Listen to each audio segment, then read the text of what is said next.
வரலாற்று பதிவுகள். இதில் ஒவ்வொரு நாளும் நம்ம ஒவ்வொரு திருக்குறளை மையப்படுத்தி பேசிக்கிட்டு இருக்கோம். இன்றைக்கி பார்த்திங்கன்னா 7வது குறளை மையப்படுத்தி பேசுகிறோம்.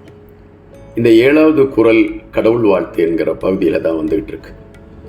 தனக்கு ஓமை இல்லாதான் தாழ் சார்ந்தாருக்கு அல்லால் மனக்கவலை மாற்றல் அரிது.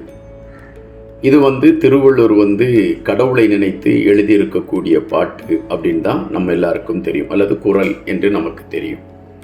ஆனால் எந்த இடத்திலும் கடவுள் வாழ்த்து என்று திருவள்ளுவர் தன்னை முதன்மைப்படுத்தி எழுதியிருக்கக்கூடிய எந்த இடத்திலும் இந்த கடவுள்தான் என்று அவர் குறிப்பிடவில்லை.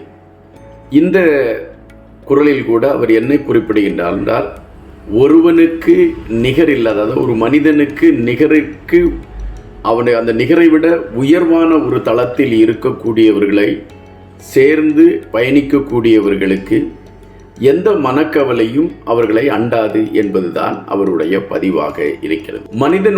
மனிதனை விட உயர்வாக இருக்கக்கூடிய களம் எது என்கின்ற பொழுது பலர் இதை கடவுள் என்று குறிப்பிடுகின்றார்கள், ஒரு சிலர் வேறு பல களங்களை குறிப்பிடுகின்றார்கள்.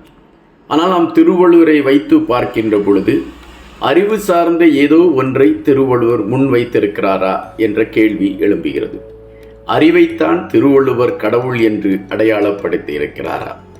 அதாவது ஒரு மனிதனுடைய அவனுக்கு நிகராக இல்லாத ஒரு விடயம் அவன் சார்ந்திருக்கக்கூடிய அறிவுதான். ஒரு அறிவுதான் ஒரு மனிதனை ஒப்பாரற்றவனாக கொண்டு போய் சேர்க்கின்றது. எனவே திருவள்ளுவர் அதைத்தான் முன்னிலைப்படுத்தி இருப்பாரா என்கின்ற கேள்விகள் எழும்புகின்றன.